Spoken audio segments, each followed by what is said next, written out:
আওয়ামী লীগের পথে হাঁটলে ইতিহাস আপনাদেরও ক্ষমা করবে না। মিরসরাইয়ে দেশি গরুর আধিক্য বেশি, দাম চড়া। জানাবো সরকারের সঙ্গে সরাসরি দ্বন্দ্বে জড়াবে না বিএনপি। তত্ত্বাবধায়ক সরকারের অধীনে স্থানীয় সরকার নির্বাচন, একমত এনসিপি। এবং সর্বশেষ জানাবো যুক্তরাজ্যে উদ্বেগ ছড়াচ্ছে নতুন যে করোনা ভাইরাস। শুনছিলেন সংবাদ শিরোনাম, এবারে বিস্তারিত। আওয়ামী লীগের পথে হাঁটলে ইতিহাস আপনাদেরও ক্ষমা করবে না। অ্যাটর্নি জেনারেল মোহাম্মদ আসাদুজ্জামান বলেছেন, আওয়ামী লীগের পথে হাঁটলে ইতিহাস আপনাদেরও ক্ষমা করবে না। আওয়ামী লীগ গুম, খুন, মামলাবাজি, টেন্ডার বাণিজ্য, নির্বাচন ব্যবস্থাকে ধ্বংসের মাধ্যমে ফ্যাসিবাদ কায়েম করেছিল।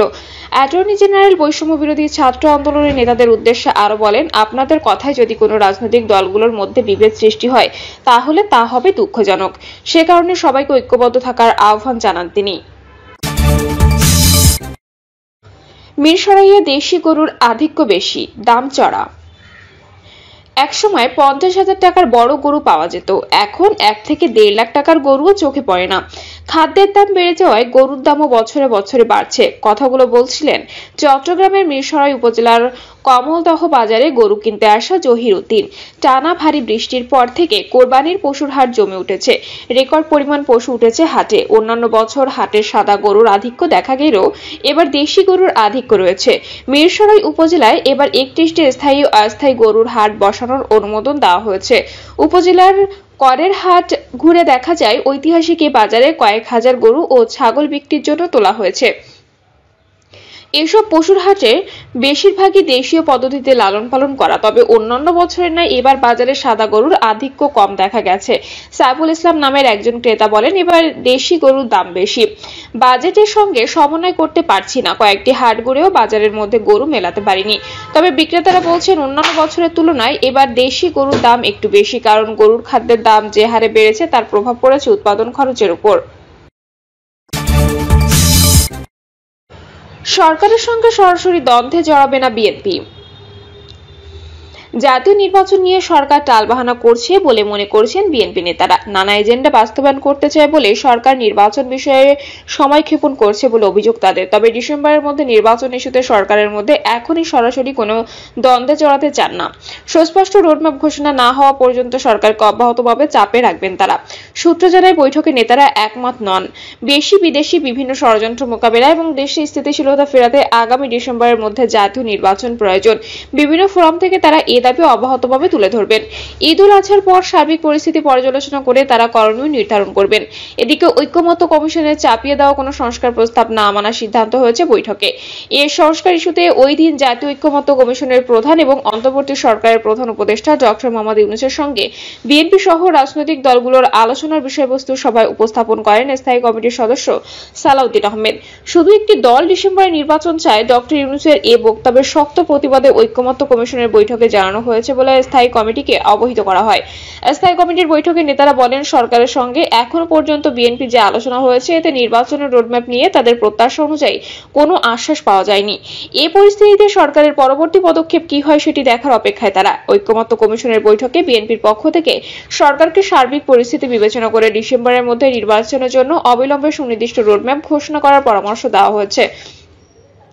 দলটি আশা করে সরকার দ্রুত রোডম্যাপ ঘোষণা করবে। উচ্চ আদালতের রায়ের পরও ঢাকা দক্ষিণ সিটি কর্পোরেশনের মেয়র হিসেবে ইশরাক হোসেনকে শপথ না পড়ানোর বিষয়েও আলোচনা হয় বিএনপির স্থায়ী কমিটিতে। দলটি মনে করে সরকার শপথ প্রক্রিয়া ঝুলিয়ে রেখেছে। সুপ্রিম কোর্টের আপিল বিভাগ বলেছে এটি নির্বাচন কমিশনের সিদ্ধান্তের বিষয়, তাই বিএনপি এখন অপেক্ষা করছে ইসির সিদ্ধান্তের জন্য। একই সঙ্গে মেয়র পদে ইশরাককে দায়িত্ব বুঝিয়ে দেওয়ার দাবিতে তার সমর্থক ও ঢাকাবাসীর নগর ভবন প্রাঙ্গণে অবস্থান নিয়ে যে কর্মসূচি পালন করছে সেটির প্রতিও বিএনপির সমর্থন রয়েছে। তত্ত্বাবধায়ক সরকারের অধীনে স্থানীয় সরকার নির্বাচনে একমত এনসিপি। জাতীয় নাগরিক পার্টির যুগ্ম আহ্বায়ক সারোয়ার তুষার বলেছেন, তত্ত্বাবধায়ক সরকার ব্যবস্থা মেয়াদ 4 মাস, সেক্ষেত্রে ওয়ান আফটার ওয়ান, যেমন 1 মাস আপনি রাখতে পারেন, স্থানীয় সরকার নির্বাচন হবে, এটা আমরা ভেবে দেখেছি। তত্ত্বাবধায়ক সরকারের মেয়াদ 4 মাসের জায়গায় 6 মাস হতে পারে কিনা স্থানীয় সরকার নির্বাচনের জন্য, তবে এ ব্যাপারে এখন আলোচনা হয়নি। স্থানীয় সরকার নির্বাচন দল নিরপেক্ষ সরকারের অধীনে হওয়া উচিত, এ বিষয়ে আমরা একমত। এনসিপি নেতা সারোয়ার তুষার বলেন, আমরা আগেও বলেছি 3 মাস হোক বা 4 মাস হোক, এটার নাম হতে হবে নির্বাচনকালীন তত্ত্বাবধায়ক সরকার বা নির্বাচনকালীন অন্তর্বর্তী সরকার। আমরা শুরু থেকেই প্রস্তাবটি দিয়েছি, তবে মেয়াদ 3 মাস বা 4 মাস হোক, এ ব্যাপারে আমরা ফ্লেক্সিবল থাকব। তিনি বলেন, স্থানীয় সরকার নির্বাচন নিয়ে এখন আলোচনা হয়নি। জাতীয় নির্বাচন দল নিরপেক্ষ সরকারের অধীনে হোক, এটা সবাই চায়। স্থানীয় সরকার নির্বাচন যদি দল নিরপেক্ষ সরকারের অধীনে হয়, সেটা ভালো হবে। টেকনিক্যাল দিকগুলো নিয়ে আরো আলোচনা করতে হবে। আপাতত নীতিগতভাবে আমরা একমত আছি। সারোয়ার তুষার বলেন, সরকারের স্থিতিশীলতা এবং সংসদ সদস্যদের স্বাধীনতা, এই দুটো জিনিসই গুরুত্বপূর্ণ। এই কারণে অর্থ বিল ও আস্থা ভোট ছাড়া অন্যান্য সকল ক্ষেত্রে যে কোনো সংসদ সদস্য দলের বিরুদ্ধে ভোট দিতে পারবেন। আস্থা ভোট, অর্থ বিল এবং সংবিধান সংশোধনী, এই 3টি বিষয়ে প্রস্তাব এসেছে। রাষ্ট্রপতি নির্বাচনের বিষয়টি আজকে নতুন করে এসেছে। রাষ্ট্রপতি নির্বাচন যদি আমরা বাদও রাখি, তাহলে 3টি মূল বিষয়, তার মধ্যে সংবিধান সংশোধনের বিষয়টি আলোচনা এসেছে। তার মধ্যে বেশিরভাগই দলই এ ব্যাপারে বলেছেন যে সংবিধান সংশোধনের ক্ষেত্রে সংসদ সদস্যদের স্বাধীনভাবে মতামত উচিত। এ ব্যাপারে সিদ্ধান্ত নিতে হলে আরো কথাবার্তা বলতে হবে। দুটো ব্যাপার সবাই একমত হয়েছে।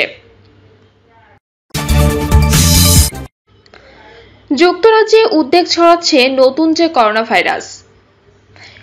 ভাইরাসের নতুন একটি ধরন বা সাব ভ্যারিয়েন্ট ছড়িয়ে পড়েছে যুক্তরাজ্যে, যা নিয়ে রীতিমতো উদ্বেগ দেশটির স্বাস্থ্য পরিষেবা সংস্থা। কারণ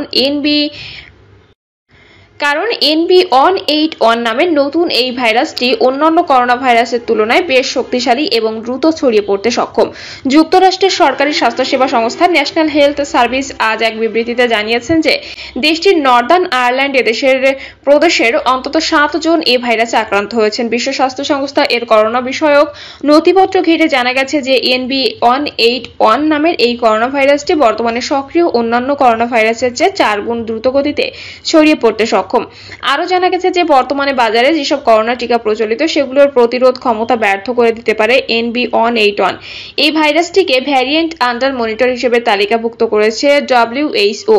বর্তমানে হংকং এবং চীনে যারা করোনা পজিটিভ হিসেবে শনাক্ত হয়েছেন, তাদের অধিকাংশ NB181 ভাইরাসটিতে আক্রান্ত।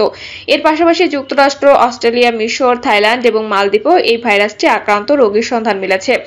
অস্ট্রেলিয়ার গ্রিফিথ বিশ্ববিদ্যালয়ের ভাইরোলজি বিভাগের অধ্যাপক ও গবেষক ডক্টর লারা হেরেরো ব্রিটিশ দৈনিক দ্য মিররকে বলেন, অন্যান্য করোনা ভাইরাস যেভাবে ছড়ায় NB181 ও সেভাবে ছড়ায়, তবে এটি অনেক সহজ এবং দ্রুত গতিতে ছড়িয়ে পড়তে সক্ষম।